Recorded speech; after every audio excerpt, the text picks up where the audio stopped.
If you recently logged into your TSP, you probably saw something like what my thumbnail says with a negative 12% return or something like that. And you're starting to feel anxious because in the past 2 years, people on social media just preached about going all in on C fund and told people to forget about diversification. Now, you feel like you had the worst timing in the world. So what should you do with your TSP when the market keeps going down and down and down?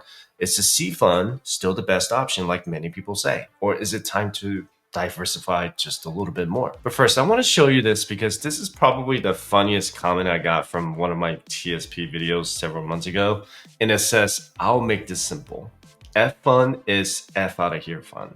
And G fund is garbage government fund. I fund is international BS fund. S fund is sometimes the small cap rises fund. And C fund is cash out at age 59 and a half and see you on the beach fund. And this comment absolutely had me dying because in a way, this person was not wrong because C fund has been the best performing index fund in the TSP. So is going all in with a 100% C fund still plausible in the current economic environment or how the S&P 500 is performing so far? I'm going to say the same thing every time I do this kind of video. I can't tell you what to do with your C fund. I can't say that, oh, you should put 100% in the C fund. I don't know anything about you, right? If anyone tells you, yeah, I put 100% C fund on Reddit, probably not a good place to get financial advice because they don't know anything about you either. Listen, your personal finance is personal for a reason. Putting everything into the C fund may be suitable for some of you, but it's not suitable for everyone else, whether the market is up or down. And here are the 5 things you should always do with your TSP. And seriously, when was the last time you actually checked your TSP? And some of you probably set your TSP allocations when you first started your federal job or when you first joined the military and haven't looked at them since, kind of like that gym membership you swore you use for your New Year's resolution. So let's fix that right now. And looking at your investment dashboard is pretty straightforward. And you're already in the investment section and you can see your portfolio's allocations by clicking portfolio here in the left sidebar here, okay? And for performance data, you're in the right spot with the fund performance view. So the graph shows how your investments are doing year to date in 2025 with different colored lines representing different funds. And as you can see, I fund is in blue, C fund in yellow, and S fund in green. And what you can do here is you can compare up to 3 funds at once using the selector button and adjust the period or view using the drop down menus. And please keep in mind that this screenshot doesn't belong to anyone's portfolio and it's for educational purposes only. And as for how they're performing, it's been a rough ride in 2025. So all 3 funds have been pretty volatile with a significant downturn in recent months. And they're all showing negative returns between negative 10% and negative 25%, with the S fund taking the biggest hit at around negative 20%. And the C fund is doing a bit better, but is still down by about negative 10%. And the S fund was actually doing pretty good earlier in the year and reaching gains of about 5%, but it's taken a steep dive recently. And as you can see, all funds started the year positively before the market apparently took a turn south, which means we're in a correction or downturn phase right now, right? Again, I want to be crystal clear because I might see some strongly worded comments in the comment section. The screenshots I'm using are not anyone's actual TSP account. These are educational examples only, and I'm not showing off my own brilliant investment strategy or leaking someone else's financial info. So please put down the pitchforks and hold your "how dare you" comments, okay? And simply put, you need to understand what you're investing in. And this may sound like a revolutionary concept for some, but you won't believe how many people throw money into investments without understanding what they're buying. And I just showed you those charts on how to log in and find out how your investments are doing, right? And it's like ordering food in a foreign country without being able to read the menu. And sometimes you get lucky and sometimes you might be eating an exotic animal's internal organs. grows. But the most important thing about reading that chart is that you need to know how your funds are doing, right? So right now the markets are going in a downturn, but how do they correct into the future? Do they always correct right away? No one knows. No one can predict the future. And it's very important for you to understand what each index fund does in your TSP. So let's break down the big three stock funds in the TSP lineup. The CSI fund, so you know exactly what kind of party your money is walking into. So first up, there's the C fund, which is your all-American classic that tracks the S&P 500, meaning it's invested in the 500 largest US-based companies. Next, the S fund is a little wild simply because it covers small to mid-sized US companies that are not in the S&P 500. So it's more like investing in the underdogs with big potential. But one word of caution though, this fund can be more volatile. On the other hand, when these smaller companies thrive, the S fund tends to pop off. However, the S fund has been grossly underperforming in the past 5 years, while the C fund has been taking off. So that's something worth paying attention to. And the last time the S fund outperformed the C fund was back in 2020 during the COVID years. Then there's the I fund, which takes your money overseas and it invests in international stocks from developed markets, places like Europe, Australia, and Japan. What it does is that it diversifies your portfolio globally, but it also comes with some extra baggage like currency risk and international economic shifts. Many argue that investing in the C fund already has international exposure because Microsoft sells its software products worldwide and Apple has iPhones almost worldwide. But the I fund has emerging markets like in smaller countries that recently discovered, let's say, natural resources like in Guyana that could boom their economy, or they just picked up contracts to do more manufacturing for the US or other big countries. So let's talk about the performance and the risks and the compositions and the fees. All right. So take a look at the C fund as an example. You can see here that it has assets of around $429.1 billion. That's as of the end of 2024. And as you can see, TSP is always behind, right? Right below is the expense ratio, which is incredibly low at just 0.036%. That's 36 cents for every $1,000 you invest. Now, that's a bargain, right? And the thing is, most private sector 401ks charge 10 times that amount. So this is like getting designer clothes at a dollar store. And right here on the right side, you can see the next column, the list of top 10 holdings, which reads like a who's who of corporate America. Apple, Nvidia, Microsoft, Amazon, Meta, Tesla, Alphabet, both class A and C, Broadcom and Berkshire Hathaway. And these companies make up a significant chunk of the fund, which is why when tech has a good day, your C fund probably does too. And it's been around since January 1988. So it's older than many of the people investing in it, which is kind of like me, but with better long-term performance. And speaking of performance, you may wonder how it has been doing this year. Well, according to this report, the C fund took a bit of a hit in March 2025, dropping about 5.64% that month, which dragged the year-to-date return down to negative 4.28%.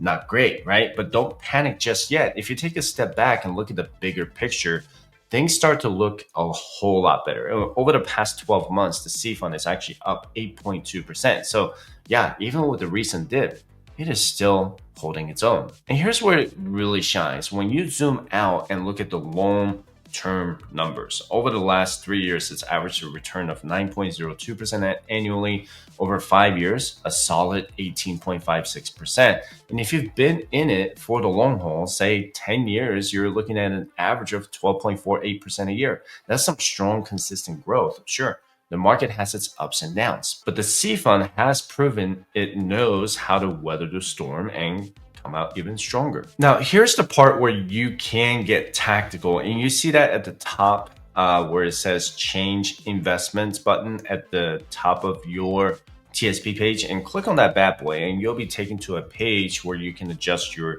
future contributions and without touching your existing investments. And it's like being able to change the direction of your ship without having to rebuild it.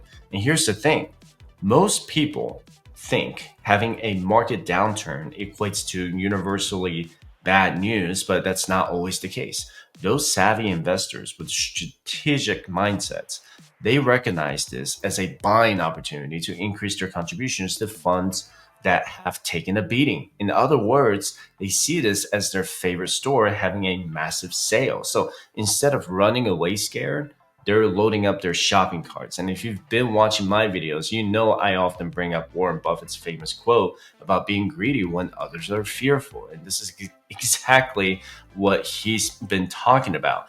And you don't have to do it this way. You can just continue with the current mix and just continue with what you have going on. This is just one of those strategies that people use. And for example, if the I fund has been particularly beaten up, I know it's not beaten up as much as the S fund, but you believe in the long-term prospects of international markets, you might direct more of your new contributions there. It's up to you. Or if tech stocks have taken a nosedive like back in 2022, dragging down the C fund, but you believe they'll recover, you might put more into the C fund while prices are low. Not in any form of personalized financial advice, just giving you some options here. And just remember that this isn't about timing the market, it's about taking advantage of lower prices for your long-term investment strategy. And it's not buy low, sell high. It's buy low, keep buying, and eventually retire with a giant pile of money. Now, at some point, you must have thought about whether to choose individual funds and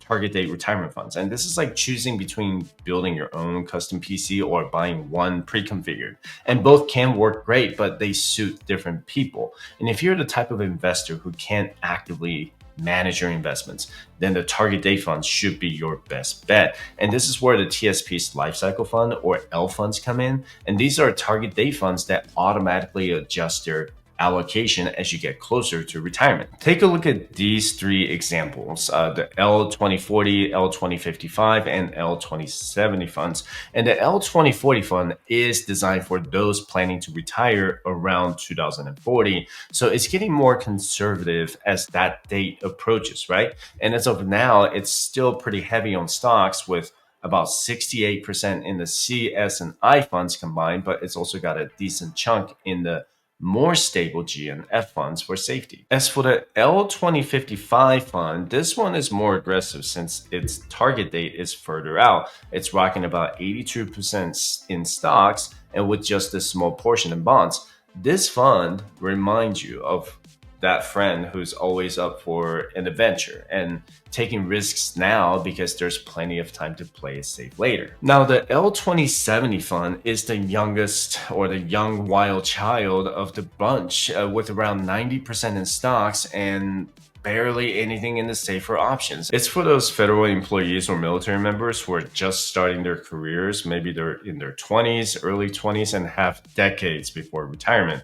This fund essentially says, well, safety, never heard of her. The beauty of these L funds is that they automatically rebalance and get more conservative as you age. So there's no need to remember to adjust allocations yourself. It's like having a personal chef who knows exactly how to adjust your diet as you get older.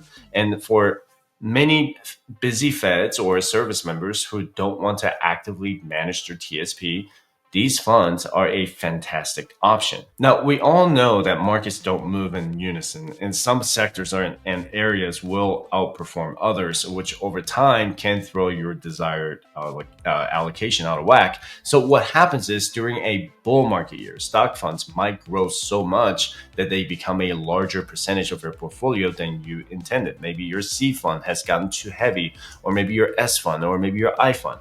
And during a bear market year, your stock allocation might shrink while your stable G fund, also known as the Government Securities Investment Fund, becomes a larger portion. And that's why it's important to rebalance your portfolio. You need to maybe sell some of your winners and buy more of your losers to get back to your target allocation, like I talked about earlier in this video. And I know it feels counterintuitive. It's like breaking up with someone when the relationship is going great or getting back together when it's been terrible. But that's exactly how you buy low and sell high. For example, if your target is 60% C fund, 20% S fund, 10% I fund, and maybe 10% G fund. But after a market crash, your allocation has shifted to 50% C fund, let's say 15% S fund, 5% I fund, and 30% G fund because it held steady while everything else tanked. Rebalancing would mean moving some money from the G fund back into the stock funds while they're down. And this is just an example, and obviously not in any form of personalized financial advice, but this is actually one of the most powerful things that you can do during a market crash because it forces you to buy more shares when prices are low. Now, if you're planning to rebalance your portfolio and you're not exactly confident whether you're making the right move, you can always schedule a consultation with me to have that conversation at firesidechat.com/consultation. And I'll walk you through the process, but you're going to make the final decision on how you want to invest because it's not my job to tell you what to invest with the money you earn. And remember, market crashes are not the end of the world, and there are opportunities for those who stay calm and stick to their plan. And your TSP is a marathon, not a sprint. And sometimes the path includes some serious downhill sections before climbing back up again. And if you're still panicking about your TSP, just remember this. The market has recovered from every single crash in history. And it's like that friend who always bounces back from breakups, or your ex who always bounces back from breakups.